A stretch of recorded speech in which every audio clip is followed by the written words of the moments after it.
C'est curieux. Le ministre Djabi, lui aussi déclarait qu'il partait vers Manéa. Non, on ne s'est pas vu. Quelle coïncidence.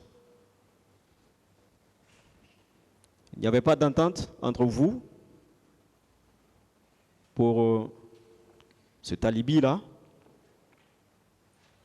Reprenez la question. Est-ce qu'il n'y avait pas d'entente entre vous pour cet argument-là? Je n'ai pas bien compris votre question. Quel argument, maître? Soyez précis. Est-ce que vous ne vous êtes pas entretenu avec le ministre Djabi pour dire que, bon, disons qu'on partait vers Manéa ce jour? Moi, non. Même le temps là, moi et lui, rarement qu'on se parle. D'accord. Quand vous êtes revenu au camp, vers midi, selon vos déclarations, entre midi et 13h, qu'est-ce que vous aviez dit au président d'Addis?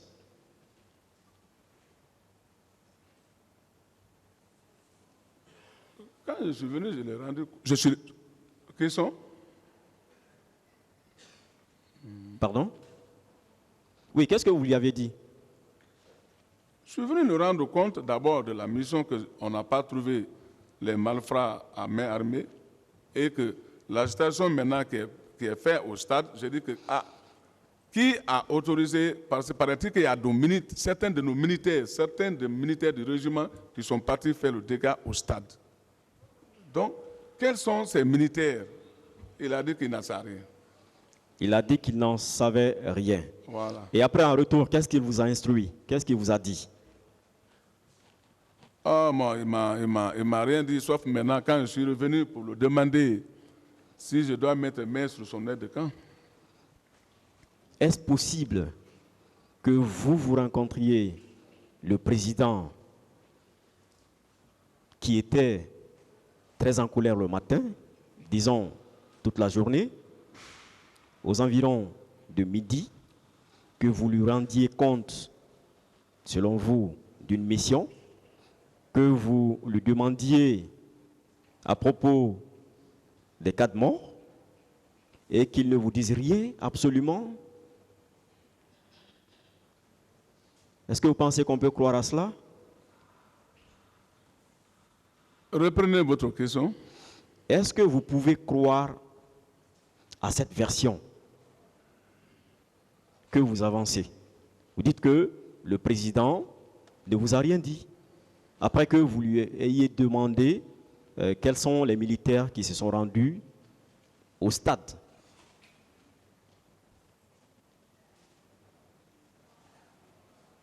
Moi, j'ai posé la question. C'est la réponse qu'il m'avait donnée. Ok. Quand vous êtes arrivé, est-ce que vous avez trouvé son salon là? Il y avait la garde qui était là. La garde du salon était là, en place. Parce que le président, quand il est en place, la garde du salon est en place. D'accord.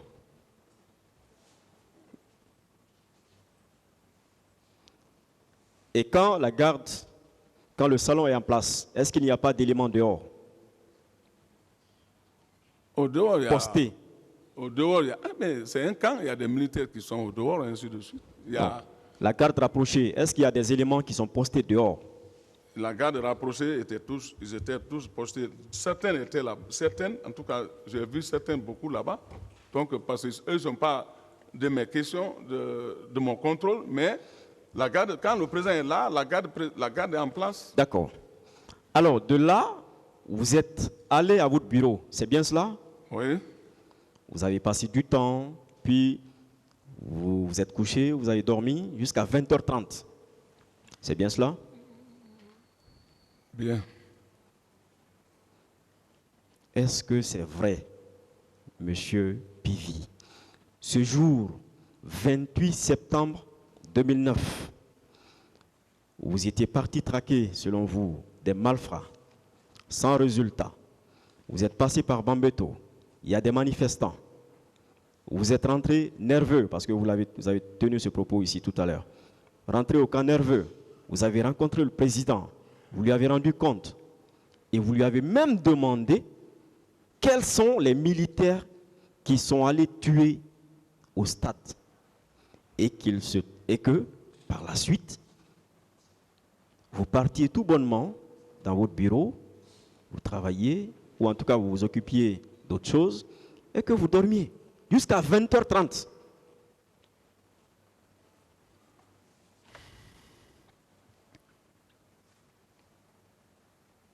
Est-ce que c'est vrai?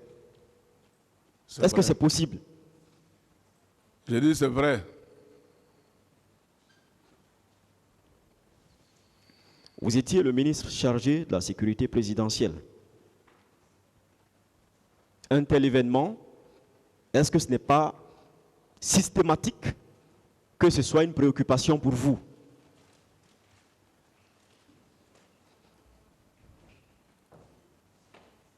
Reprenez votre question. Vous, ministre chargé de la sécurité présidentielle à l'époque, est-ce que ça ne devrait pas être systématique que ce soit une préoccupation pour vous?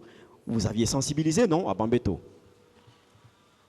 Mais bien sûr, c'était une préoccupation pour moi. C'est pour cela que j'ai voulu prendre le devant. Mais ça, c'est incongru. C'est une préoccupation pour vous, mais après, vous rentrez, vous couchez. Voilà. Et jusqu'à 20h30. De 13h à 20h30. D'accord. Est-ce que vous étiez au courant de la réunion qui aurait été tenue par les militaires la veille, le 27? Non. Vous étiez chef militaire.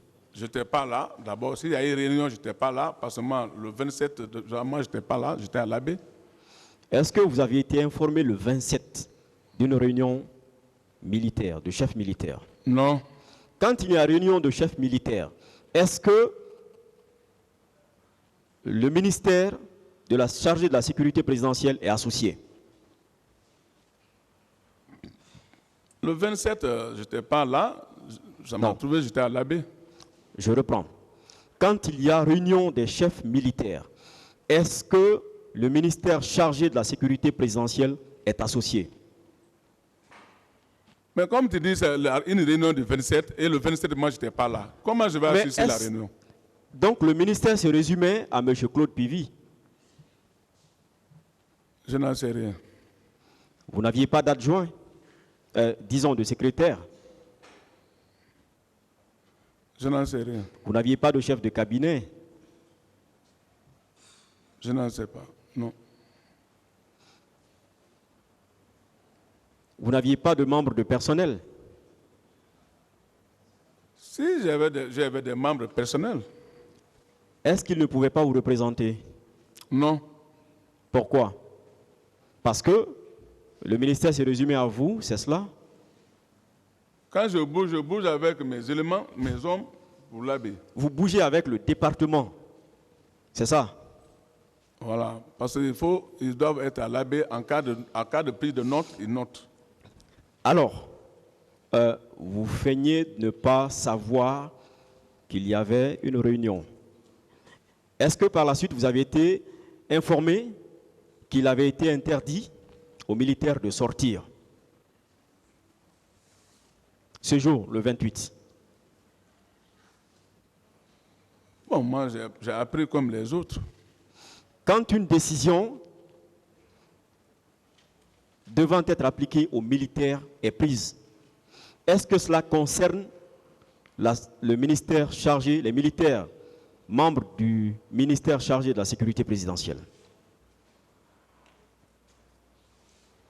Si une décision concernant les militaires est prise, est-ce que cette décision concerne les membres, les militaires membres du ministère chargé de la sécurité présidentielle? Je n'ai pas bien compris votre question. Alors, quand les chefs militaires se réunissent, l'état-major général de l'armée, le ministre de la Défense, et prennent une décision. Est-ce que cette décision est applicable à vous, Pivi, ou à quelqu'un de vos éléments, un membre de votre ministère? S'il y a une décision, c'est applicable pour tout le monde. Très bien. Pourquoi ce jour, vous êtes sorti?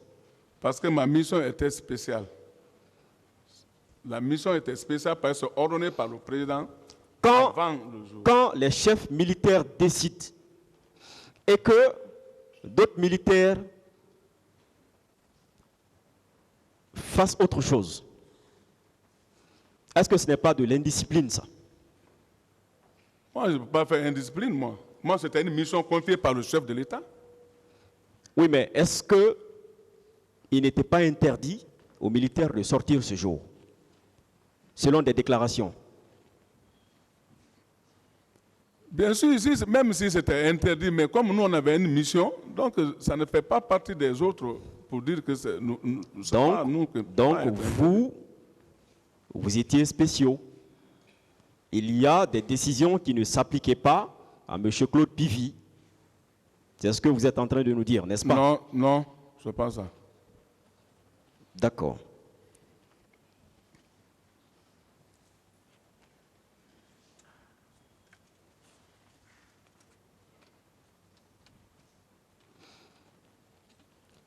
Vous aviez été vu à Amdalaï. Qu'est-ce que vous en dites? Je n'ai pas été à Amdalaï. Des témoins, et beaucoup de témoins d'ailleurs, l'ont dit. Si les témoins sont là, ils n'ont qu'à venir. Il y a que Toumba aussi vous a aperçu vers Amdalaï, et un peu beaucoup plus au-delà de Amdalaï. N'est-ce pas? Je n'ai pas été à Amdalaï le jour-là. Il n'y avait aucune possibilité que ces témoins et Toumba se concertent pour vous mentir dessus. Toumba ne les connaît même pas. D'accord.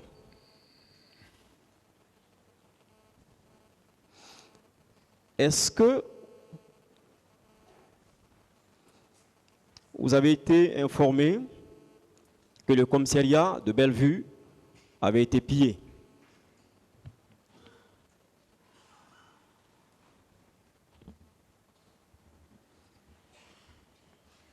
Est-ce que vous aviez été informé que le commissariat de Bellevue avait été pillé? Pillé par qui? Non. Est-ce que vous aviez été informé? C'est tellement simple. Oui ou non?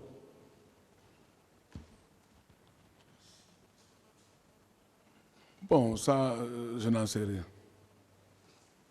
Donc, vous aviez été informé. Est-ce que vous aviez appris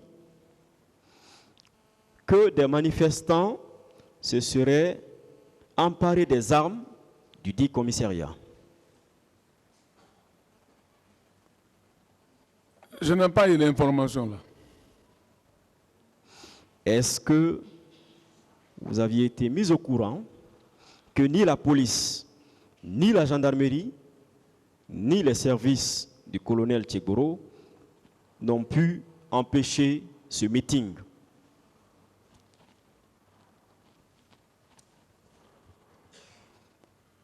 Comme je n'ai pas été là-bas, donc je n'en sais rien de ça. Est-ce que ce n'est pas à cause de cela que vous étiez sortis pour les appuyer? Comme l'écho 1 était sorti, et d'ailleurs, Aliou l'a soutenu ici à la barre, Aliou Keïta, comme l'écho 1 était sorti, appuyer les autres échos qui étaient en sous-nombre. Est-ce que ce n'était pas ça? Je n'en sais rien. Vous en savez quelque chose pourtant.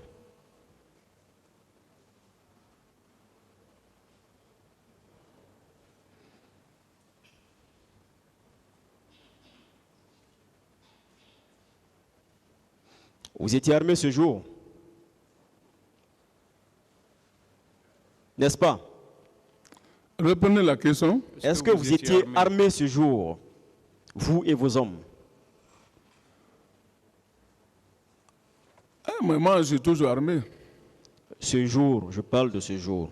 Est-ce que vous étiez armé? On était armé parce qu'on partait derrière les gens qui étaient armés. Très bien. Est-ce que vous avez une expérience de maintien d'ordre?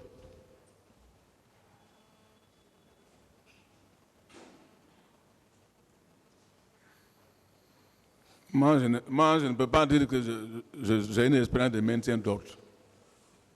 Alors pourquoi vous voyez qu'il y a des manifestations? D'abord, il n'est pas de vos prérogatives d'aller vous adresser aux manifestants, que ce soit légal ou illégal. Vous n'avez aucune attribution de le faire, mais vous quittez Koza. Vous dites que ce jour, la route était libre. Oui, effectivement. Donc, à partir de Koza, vous êtes au courant, vous savez déjà, vous constatez qu'il y a des manifestations.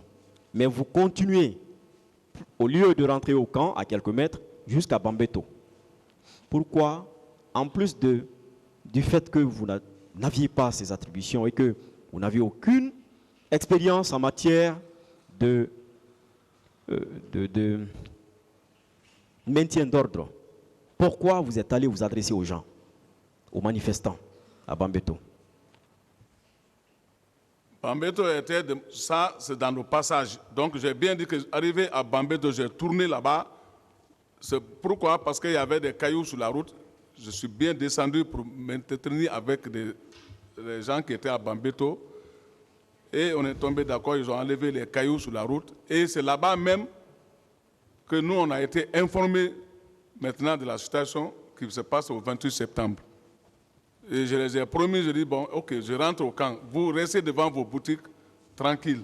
En cas où il y a un militaire non contrôlé qui vient, parce que moi, on est sorti à la recherche.